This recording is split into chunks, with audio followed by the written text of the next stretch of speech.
Hey everybody, Wally Renee here from the Mod Institute. I am going to bring in the new year with kind of giving you guys my predictions for 2023.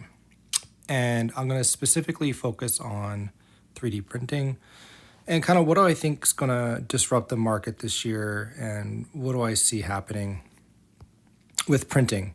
So the first thing is, 2022 is one of the most exciting years ever to practice dentistry and to be involved with digital dentistry. We have a 59% market penetration of intraoral scanners, which is astronomical. Before COVID, it was at right around 30%. So, and since COVID, we've skyrocketed the amount of intraoral scanners people are using. And I love that because it means that we're increasing efficiency and we're increasing patient comfort, and it expedites the digital process. Now, if you look at milling adoption, milling is a fantastic subtractive technology to mill our, rock solid materials like our lithium disilicates, our leucites, our zirconias, 3Y, 4Y, 5Y zirconias. Milling, though, however, has not really been adopted at the accelerated rate that scanning has. So milling is right about 16% market penetration. It's been around since 1985. At least the chairside milling has been, and it's growing about 4% each year, kind of a trickle. Printing, however, has actually surpassed milling adoption already. And we're right about 17% market penetration with 3D printing. If we're looking at laboratories, we're at 90% market penetration. 90% of labs have a printer. 17% of dentists have a printer, and this was up from roughly around 12% at the beginning of 2022. And so we're increasing really fast, actually, about 20% year on end from here on out, looking at growth projections. So 2023 is going to be the year that, printing has already surpassed milling, but it's going to be the year that printing grows by about 20%. So we'll be at about 37% of dentists will have a printer by the end of 2023. That's my prediction there. And a lot of that is driven and fueled by the fact that the new ADA CDT guidelines have changed where you're able to print a final, and I say final loosely here. I don't think that's a proper word. You could use definitive, but it doesn't matter. You're able to print a crown or an inlay or an onlay and coat it as a ceramic if the printed resin has over 50% ceramic, inorganic filler particles like fumed silica, silicon dioxide, quartz, zirconia nanoparticles, lithium disilicate, leucite crystals, various different crushed up ceramics mixed in with the inorganic filler particles mixed with the organic resin matrix. So now I don't want to get into the ethical, is it a ceramic or not? We've been dealing with this in the milling world for the past decade, where if you look at what we've been doing, we've had this category here of the hybrid ceramic. Okay, that's what we've been calling these milled composite blocks, if you will. Now looking at this, let's take a look here. Before I get into that paper, let's talk a little bit about this because I think there's some confusion in the market about what these materials are and why they're different. Everybody always says, why print something? Why not just squirt some composite in the hole and cure it? It's easier, faster, probably not cheaper, because you could print this for about 75 cents. But the point is that what is the difference between these two materials, and is it worth the difference? And let's just talk really quick. I love that we have options, and I don't think we need to be kind of locked into one category or another. I think it's cool to have multiple different ways to restore teeth. We're kind of in this incredible age of dentistry where we have in our armamentarium unbelievable solutions.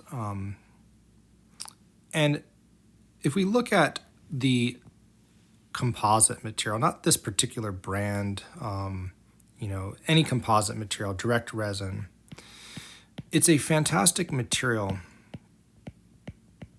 but it's limited because we do in situ polymerization. We cure it in the mouth.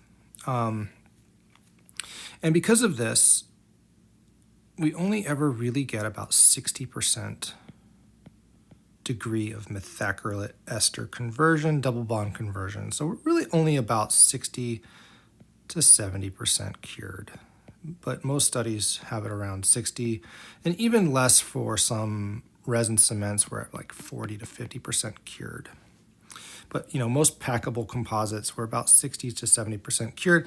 But what that does, it means that we never really see the full potential of our resin composite material.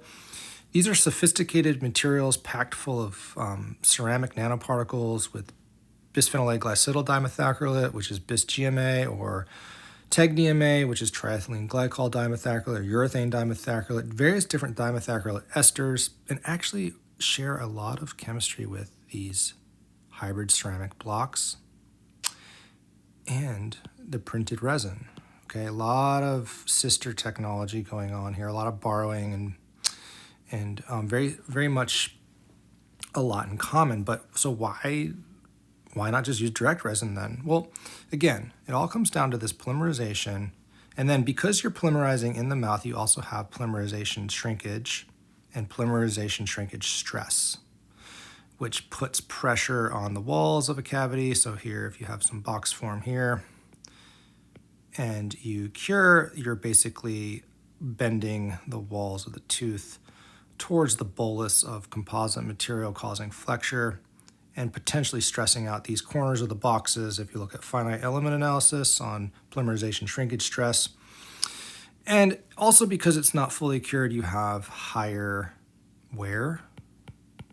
We all have seen beautiful composites that looked like the most gorgeous thing you've ever seen in the world, and then 3 years later, it looks like a soup bowl, and now you have a plunger cusp actually wearing this thing down like a mortar and pestle.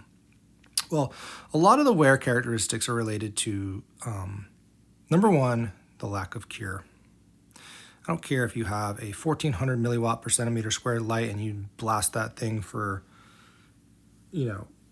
60 seconds. You're not going to get past the 70% cure because you're curing 2 millimeter increments here or more. Compare that, so you got accelerated wear, and you also, that decreases color stability. It also increases water sorption, water uptake. And especially bis-GMA based resins, bis-GMA is not a very good foundational resin, and that is what a lot of these are made out of. So fast forward, about a decade ago, we started to get the influx of milled composite blocks, creatively called hybrid ceramics, and thanks to, I think, 3M, these composite blocks were able to be coated as ceramic.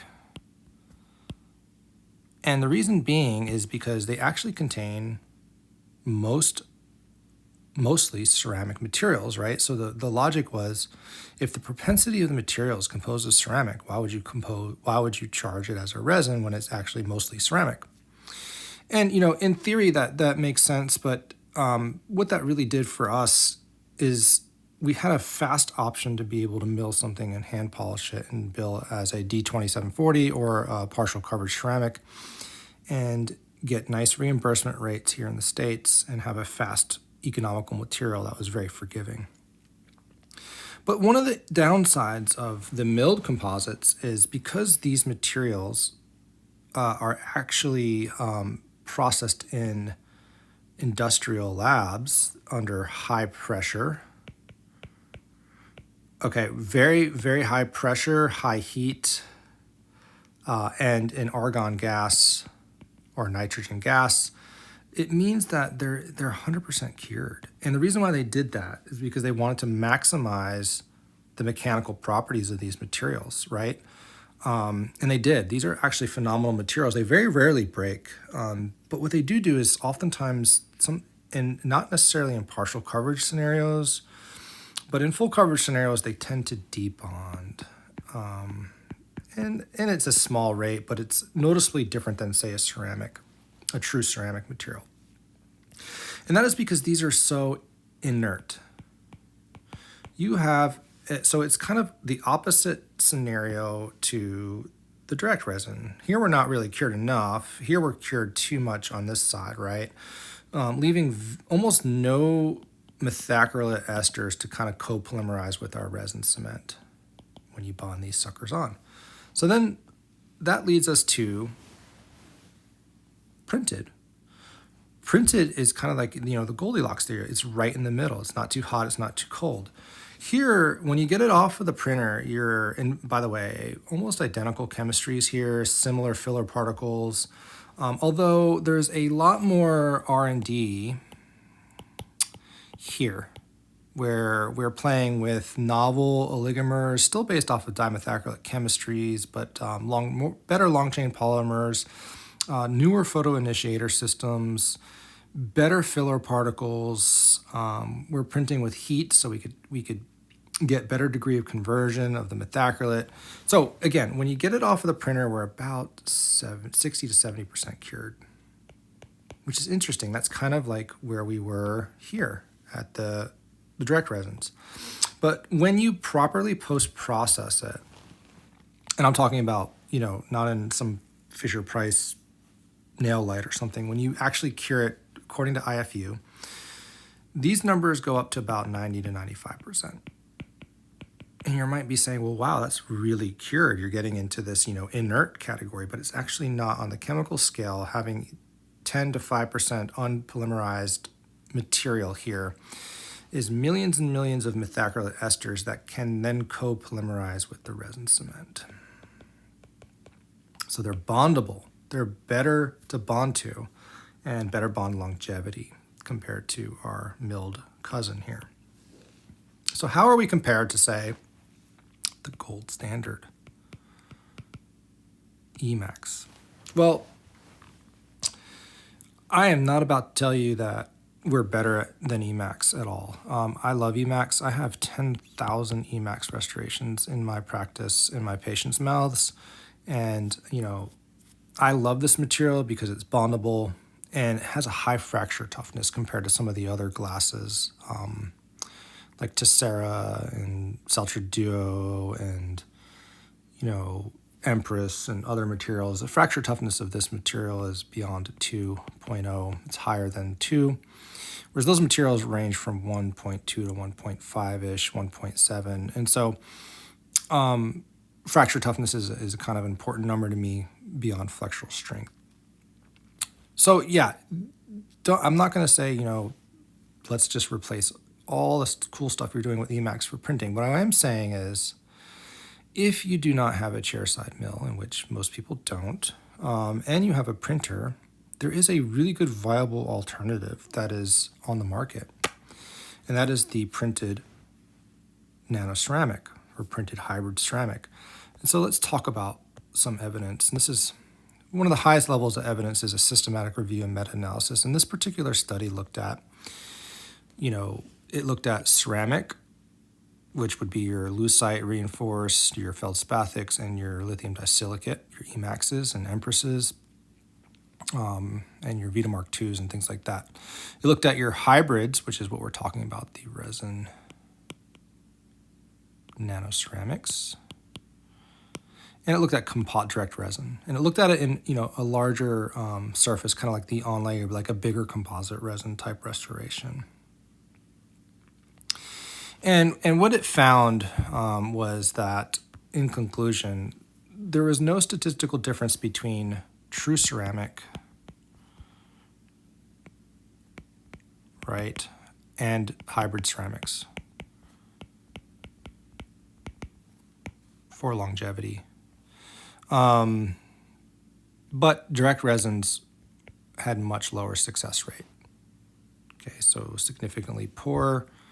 And so that was partial coverage, which should make sense. What about for crowns? This happens to be a 3D printed crown in my mouth. Right here, and the margin line stops right about here, has no retention and resistance form, and it's about 0.5 millimeters thick up here. It's about 18 months in place now. And no, I'm not concerned about this fracture here. I don't care. I wouldn't want to prep down here at my tissue and create a 0.5 millimeter or even a millimeter shoulder down there and remove what the biomimetic team would call the biorim of the tooth right here. This is the beefy structural part of the tooth that supports this area here. And you reduce 70% more tooth structure when you drop it down there. But I'm not here to change kind of the way you do dentistry. I'm just here to talk materials. So I think that because 3D printed materials have free methacrylate to bond to, that they're going to be more successful in these scenarios than our milled nanoceramic counterpart. And moving beyond that, another indication that I really think is going to take off in 2023 is the 3D printed veneer. I've been doing a ton of these. I actually love this indication of use for these materials. Why? Selfishly, I could 3D print 10 veneers in about 15 minutes, maybe 20, depending on the printer. And of course, some printers will take 45 minutes, but we're getting faster and faster. And in 2023, you're going to see that drop. You're going to see sub 10-minute prints for 10 veneers with technology. And beyond that, we're going to get down to sub 5 minutes. And so there's going to be some incredible speed changes occurring in 2023. And we're seeing better materials, more aesthetic materials, better filler particles, better polishability, long-term color stability. Again, better than direct resin. Direct resins have very similar technology, but they're only cured about 60 to 70%. Everybody always says, well, how do you know how they're going to look over time? Well, besides the fact that I've done about 500 of them and have been following them, they look better than direct resin. Do they look as good as ceramic? No, they don't look as good as ceramic. They look pretty darn good, though. I wouldn't put them up against a $500 per unit feldspathic veneer on a platinum foil die.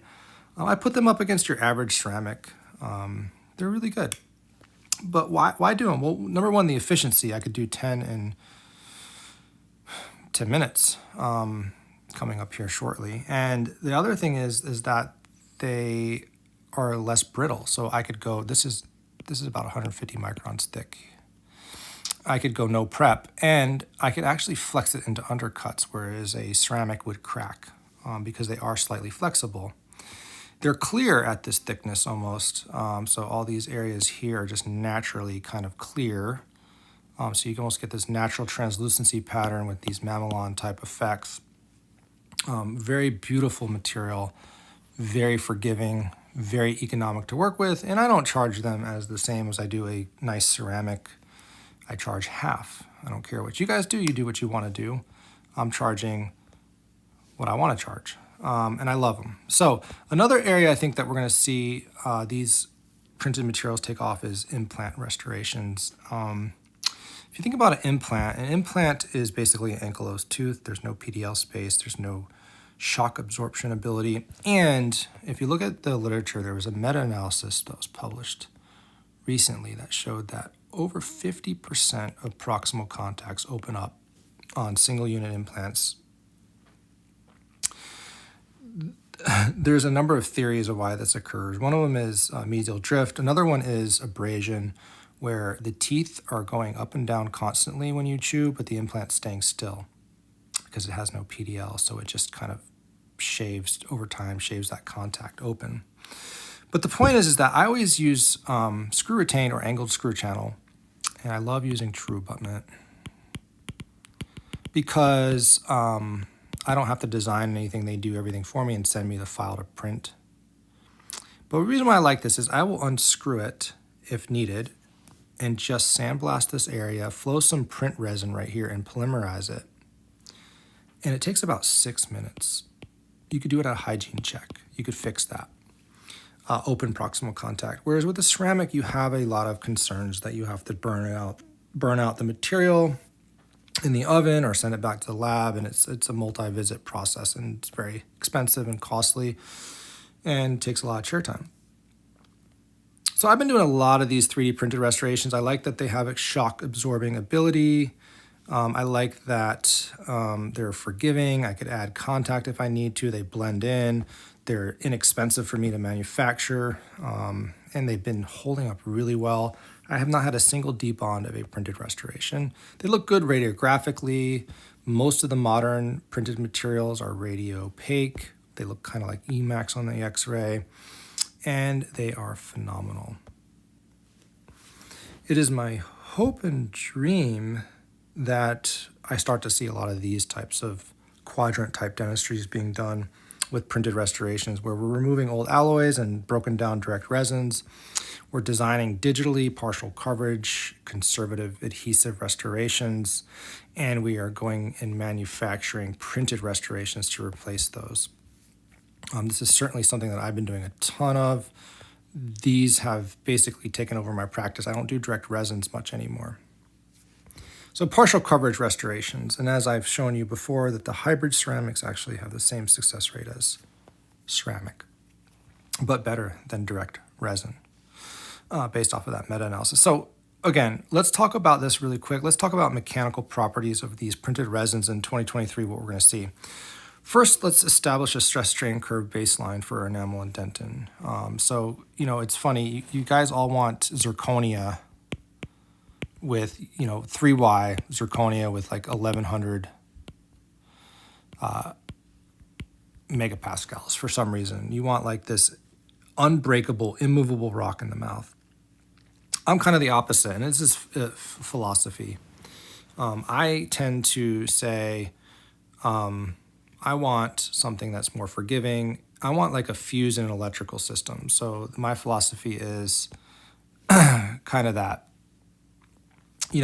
I would rather have my restoration break in 5 years than the tooth underneath the break.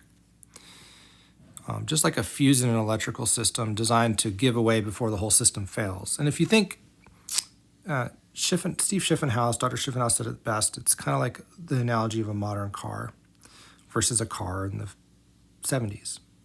Cars in the 70s were, all steel. And when you crashed them, you barely dented them. But the people inside died. And it wasn't necessarily because of lack of airbags. It was because they didn't absorb any of the stress of the crash. All that was transferred to the people inside. Modern cars have compressible alloys and polymers. And when you crash, a lot of the impact is absorbed by these compressible materials. Same thing in the mouth. I would rather have my restoration take the brunt of the force and not transmit that through the tooth than the tooth underneath die. But if you look at stress strain curves, this is enamel. It's a more brittle material. We're right about 160 megapascals of flexural strength here, and dentin approaches 200. If you look at Emax, which is probably my favorite material in the world, it actually it follows enamel almost, and then it stops actually right here at 300. It has about the same elongation of break. It actually is a more steep curve, so it comes up right about here to 300. It's a phenomenal material. Where are we with printed resins? Well, let's look at this. See if I could find a stress strain curve. So with printed resins, we have two categories. We have tough and kind of brittle resins. The brittle resins are right about 150 to 200 as the best that we could get right now. And again, enamel and dentin were right around there. And then we have tough resins, which sit about 70, but they're super tough. These are like your night guard flexes and your some of your denture-based materials actually, but they have huge elongation at breaks, and the area under the stress strain curve here represents toughness. They're very tough materials.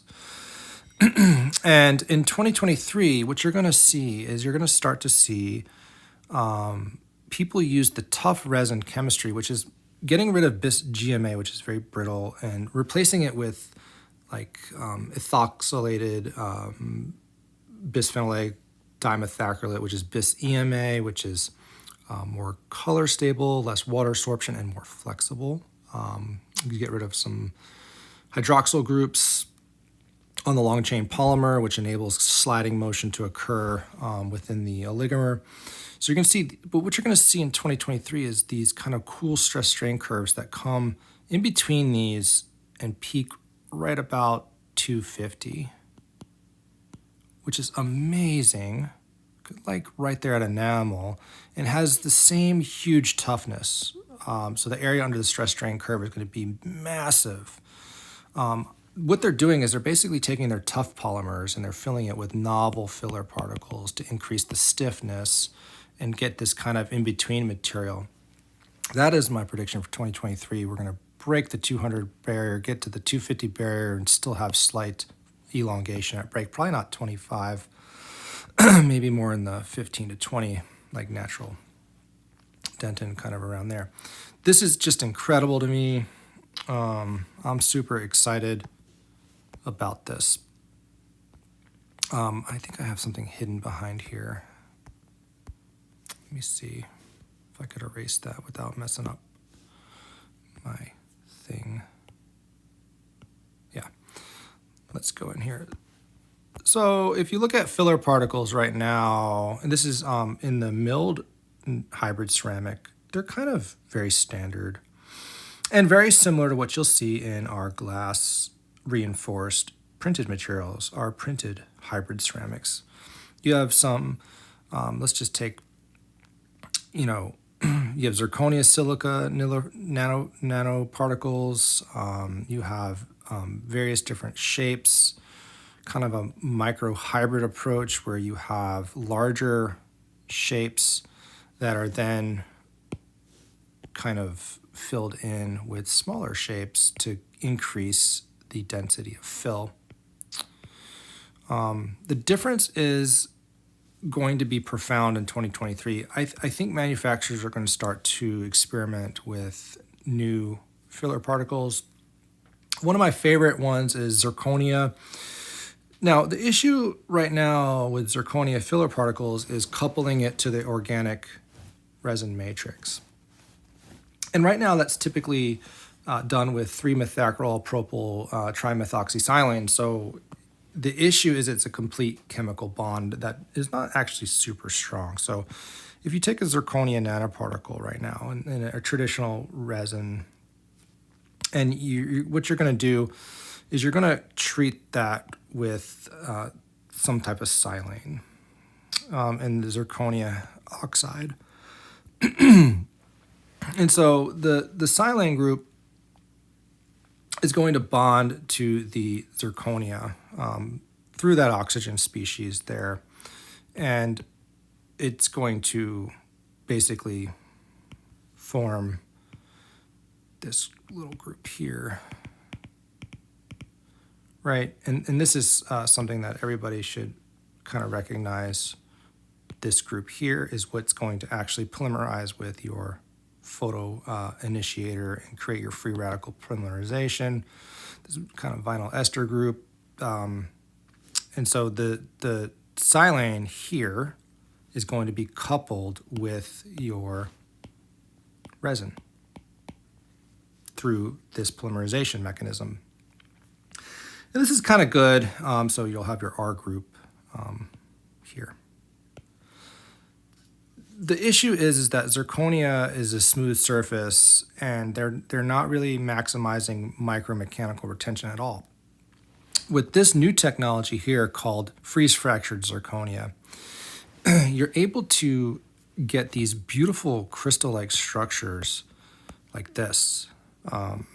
And what you do is you actually take zirconia and you soak it in water and then you freeze it. And then you dry it out. And the water, as it's freezing, creates this crystalline-like channels through the zirconia. And then you break that and use that as a filler particle. And now you have millions of these canals where the resin could flow into as you polymerize, creating that micro mechanical bond to the filler particle. And of course, that leads to higher fracture toughness. Another way that manufacturers are looking at increasing strength in 2023 is through nanotubes.